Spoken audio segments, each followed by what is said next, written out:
Hello you guys, welcome back to another video on this channel. As you can tell, today I do have a podcast episode for you. We love the spooky content, but like I always say, I know that other people can relate to me that holidays is not always funsy. There's some bad memories, like, you know, the jolly holly times doesn't exempt bad things or rough patches in our life. So we always got to keep this content up. And that's exactly what we're going to do. So, as always, today I have some thoughts and opinions like I do every single day of my life, but not for real. So, you know how like there's this giant gap between dating and opinions of on like dating of young people, where some people are like, just date, just who cares? You only live once, yada, yada, yada.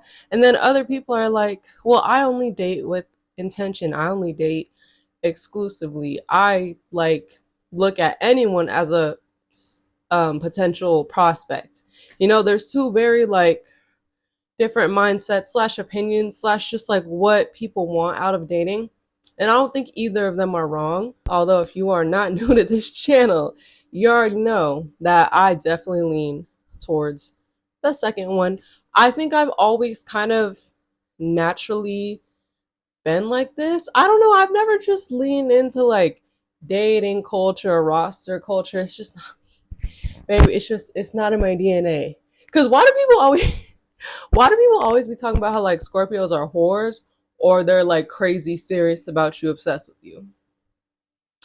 I think you guys know which one I fall under. And like I said, I think I've naturally been like this. Like I remember since my first boyfriend, we went to homecoming together when I was 17.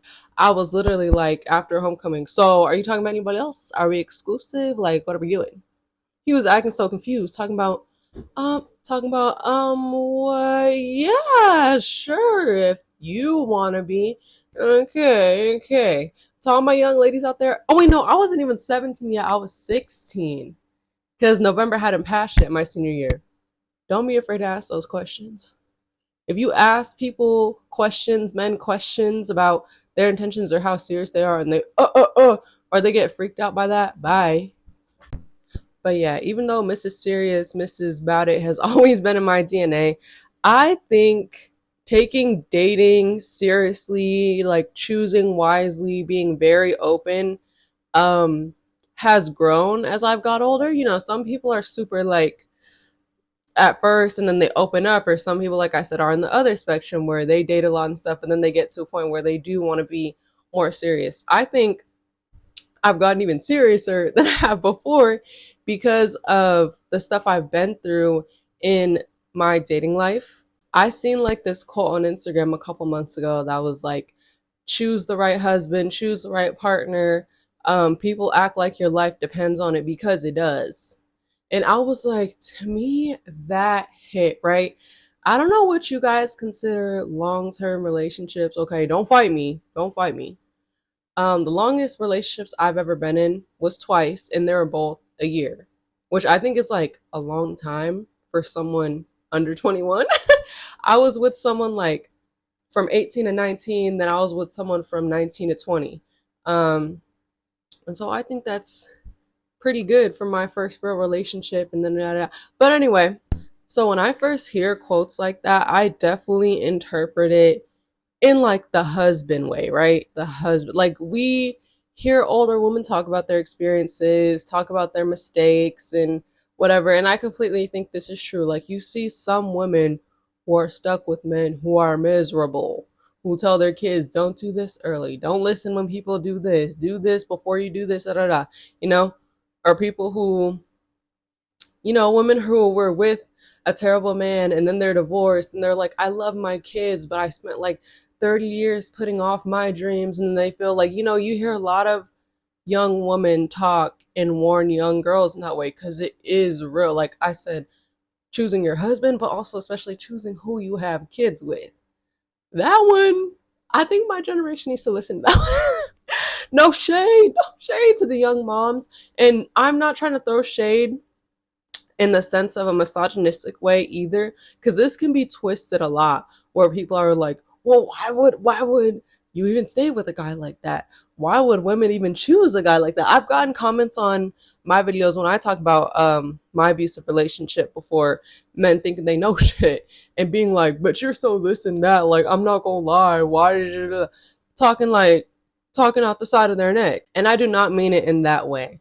Like, why girls are so dumb for having kids with the wrong. I do not mean it that way, because a lot of these men be faking their personality, they be manipulative, like all the things. And if you've never been in an abusive relationship, you don't understand the cycle and what keeps people there, which is where I was before. I got out without a baby. Okay. Clap it up, clap it up. No, seriously, like, that would be so scary. But again, I'm not shading people who did, because I was still in the trenches and my abusive relationship still affects me to this day, which is why I'm making this video. So yeah, we don't victim blame over here. I love the advice and the advice I can give from being in an abusive relationship. But also, it gets to a point. Y'all know you've talked to some people in relationships where, again, like I said, I never want to like completely blame the woman because of the cycle, and like I said, what keeps you there, I get it. But there is some things, especially when kids are involved, and then when it comes to the man you pick, how he treats your kids, how he neglects your, then it's getting to the point where, girl, I'm mad at you. Like, it gets to a point where I don't blame women for being in bad situations when they're dealing with abusive or manipulative people, but we also all have our choices, right? I just want to make that very clear, because I'm ready to anyone who has comments like that about women, okay? So, like I said, we hear it from the older generation, and it is very real when you see what they've been through. You see our grandparents that aren't happy. You see our parents being the first generation that can really divorce. You see, they literally said this generation has had like the highest healthy relationship slash staying together uh statistics, because we actually like each other and we're going to therapy and we're learning and we're getting help, you know? But even when we take it down a notch from serious things like marriage, not trying to say that relationships aren't serious, because that's what I'm about to get into, but like being tied to someone through a contact, having kids with someone, I want to take it down to even where it starts when it comes to relationships. How they're like, choose your partner um, because your life literally depends on it. I 100% agree after being someone who's been in an abusive relationship, because I've touched on it in a couple videos before, but I was in an abusive relationship that was abusive sexually and emotionally. Like, those fueled together to have me in a very deep, dark place and cycle of staying for a whole year. This was my second relationship that was a year, right? And the first time, honestly, the emotional abuse was a lot earlier. I don't know when I can pinpoint when that started. It was definitely before the sexual abuse, but the first time I was ever sexually assaulted by my partner was Halloween time. I literally remember a couple days before Halloween visiting him, whatever. So that was only 3 years ago.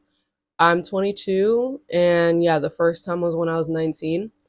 So, as I'm in this season and I struggle with, flashbacks and memories of this time, even though it has been a lot better than the past first years were when I was dealing with it, that first year after, ooh, was rough. Then I got therapy, a lot of things, but I just think about how I'm like, when I'm going through this, I'm like, I think even though I've gotten so much help and it's not as bad, and I don't have like the worst anxiety of my life anymore, but I still have my moments. I did the work. I learned all about the mind body connection, how your body remembers things. And um, even if you're not mentally thinking about it, like, it's a physical effect that sticks with you.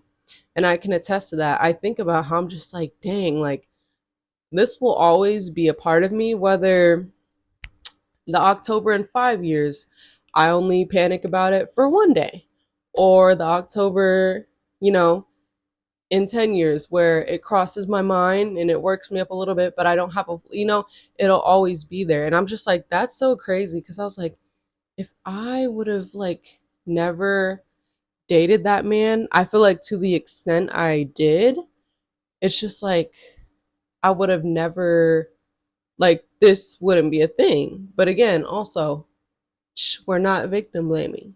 I'm literally just thinking about the series of events. I'm not blaming myself for staying with someone who had me in an abusive cycle and stuff, because the reality is, yeah, if he wasn't insane and if he wasn't abusive and if he didn't put his hands on me, then I would feel that's the real question. But I was just thinking about it from a stance of my life, because that bitch isn't in my life anymore. Well, he tries to be. He's a stalker. Anyway, like I said, even though I'm not blaming myself, I'm far from that phase. It really makes me think, like, again, this is serious, babe. This is serious. I started that relationship when I was 19. And what do people say about 19 years old relationships? Just have fun. Like, you're an adult, you're in college, like, date, have fun, see you. But like I said, even though I wasn't like a dater or like didn't talk to a lot of people, especially those early years, because I was in relationships for like a year. And then 6 months later, I got into another one that was like a year, right? It's still like, I was only 19. It was a relationship that people were probably just like, oh, this is cute, transitional. But I was like, but those effects of like that person that I was with at 19, and that again, where I do say, will stick with me. Like I said, that was the first time I was 19. I'm 23 next month, and I've been abuse free for almost 3 years. And I'm like, that's crazy. Like, it's still here. As a result, like I said again, never victim blaming, of his actions, of him being dirty and disgusting and choosing to do stuff to me against my will. But also, it just like makes me reflect on the relationship also. Because I was like, I remember when I first started dating this man, what I clocked and what he told me immediately was about his insecurities, that he was very insecure about his appearance. And it like, people sometimes like, it seems like a thing like, oh, they're just telling you and stuff, but and you're like, okay, you're insecure about this, you're insecure about that, your past is like that, and you want to like hear things and accept people.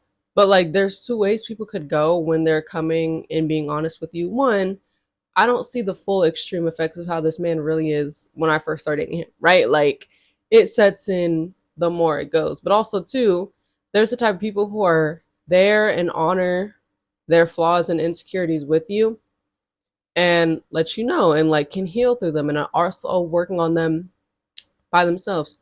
Or there's just like my jazz ex, um, who just inflict the insecurity and the trauma and the drama all on you, right? Because once again, like I always reiterate when I'm talking about this person, I'm like, having insecurities is not a problem, baby. Everybody has it. If someone's like, oh, there's nothing I don't like, you're lying.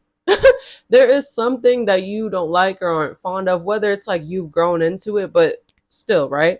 So that's kind of how I clocked it at first. But when it comes to someone being insecure, and then all of a sudden you accuse me of everything, and when I tell you like, well, I do like how you like and I do like these things about you, you scream at me and tell me I'm lying. I'm sorry, y'all. I'm getting embarrassment flashback. Like, I just can't believe I dealt with someone so insane. Okay, anyway, I don't know how to deal with my trauma. Anyway, when you start to see those things, it's like, right? Because that was my thought at first. Just 19-year-old Alicia was like, well, everybody has things, and well, I just want to help him and work through it. But like I said, choose wisely, because I heard that, and that's what I thought, and I didn't realize that all those things and traumas that were deep and instilled in him weren't just gonna reflect on him; they were gonna reflect on me, and I was gonna be the main target. I didn't know that. I didn't know that, but now I know. So that's just what I'm saying when I say like choose your partner, who you date, because it literally is like a reflection on you. You guys are going to reflect and bounce off of each other. How serious it is, even at 19, like that's what I would tell myself. Because again, not responsible for any of these traumas, not responsible for these insecurities. I'm not responsible for being abused or for someone doing that stuff to me. But I was like, I do think about how, like, when I started to see things progress before it even got physical, how I was just like, he's really like, yeah, I just literally remember like the stuff this man used to accuse me of and get mad at me over. I like, even though I was stuck in abuse and I just like wanted to help and love the person I loved through it, I still remember just thinking like, this bitch needs help. I was like, and I wasn't like completely alone. Of course, I did not tell my friends and family exactly what he was doing in the abuse, but I would just tell them some of the arguments and they would just be like, bro, like I know they were just looking at me like the same thing, like, what the is wrong? Like, he was just right. And I was like, I remember thinking those things, but again, being like, but I love him, and but this, and but that. But I'm like, when I look back in the advice I would give to myself back then, I'd be like, love.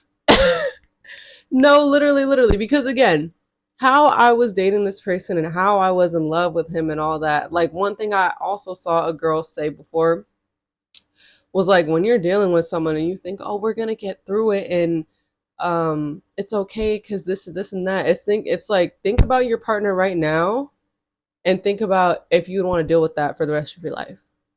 Is that how I'd want to feel for the rest of my life? When I was in an abusive relationship, I was always on edge. Like, my nervous system was always like, I was always like heart rating, thinking I was gonna get accused of something, thinking he was gonna start a problem like every single day. Like, I'm at work, I'm like, he would start problems with me while I'm on a shift and then ask me why I'm not responding. And working, y'all. I literally worked at a restaurant too. Do I look like I have time to argue with a man when I got 20 in DoorDash people outside this window? Like, I was miserable, not only because of that person projecting all his traumas and insecurities onto me, and me just really being like feeling sad that someone I loved felt this way and felt that. But like I said, also, babes, like I just said, it projected on me. So his insecurities came to accusing me of things, telling me I'm a bad person, telling me I'm this, telling me I'm not worthy of this. Like, when he gets mad or upset in one of his episodes, and like, as much as an abuse you want to like believe, that's not true. When someone is constantly treating you like you were that person that used to cheat on them 67 times, and like literally telling me, he would be like, I feel like this because you're like this, I feel like this because you're like this, you did this, well, you're not worthy of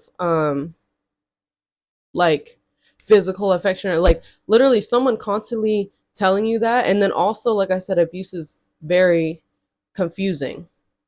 Like I just said, ooh, I know this is really dark, but like I said, him like telling me that I wasn't worthy of, like cuddles and physical affection, physical stuff like that when he got mad at me.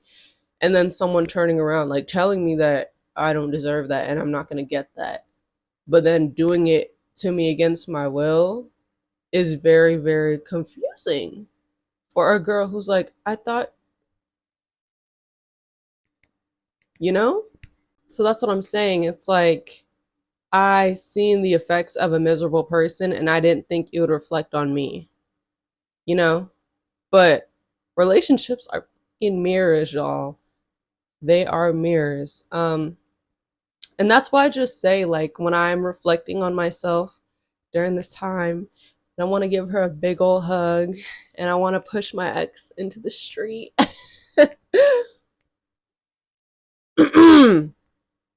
Like, y'all, can we talk about it real quick? Could we clock it? I was literally journaling the other day. I think rage and yeah, I think rage and anger is such a healthy part of healing, because I'm like, I spent so many years being sad and like, my body doesn't feel like mine and I don't feel like this, and why did he do this to me, and feeling scared too, literally having anxiety, being around his house or certain things, just having so much anxiety. I remember I had a full blown panic attack in front of my parents and freaked my parents out when I thought I saw him at a basketball game. My parents were about to stomp someone out and I was like, oh, that's not him. Like, So being in those years of being sad and scared, to me now being at the point where I'm like, that bitch, literally. Because what is he gonna do now? What is he gonna do to me in public? Like I said, y'all, I mentioned in another video how he literally, I found him stalking me on my new account last month. Blocked. Like, okay, as a victim of abuse, like, of course, at first my heart races a little bit. It's like I just don't like people from my past, but especially someone like that keeping tabs on me who's my abuser. But then, like, when I journaled and I really thought about it again and just gained my power, like, it went back to like I was like writing so violent. I like literally like leave me alone. Like that's the energy.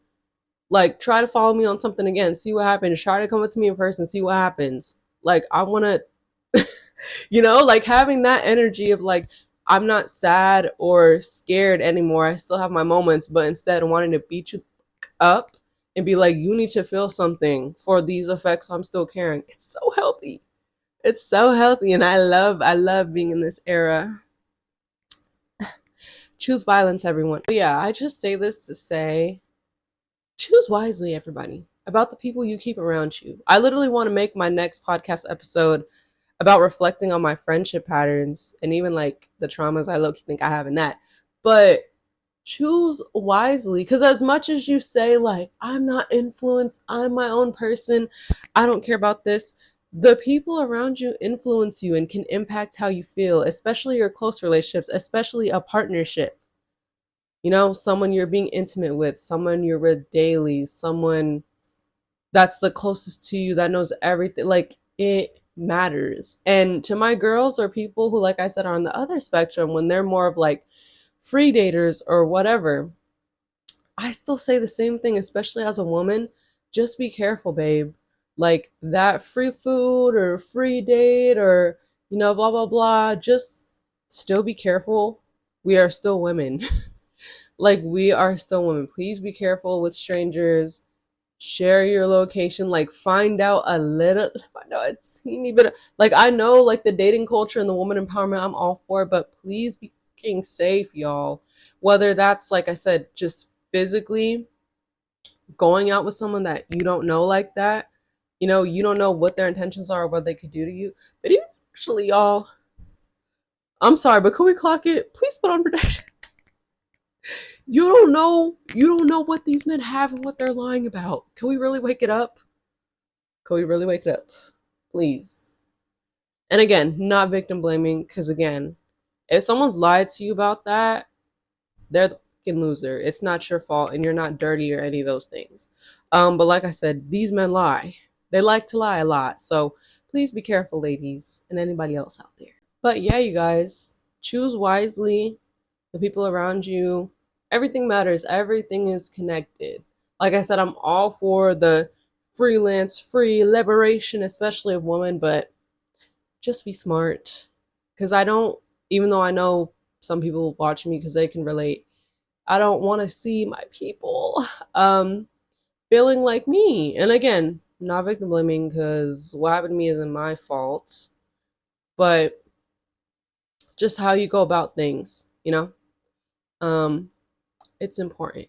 But to anyone who can relate, give me a hug right now. Give me a hug right now. Okay.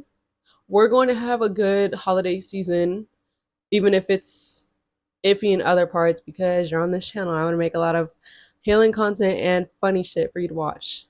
Mwah.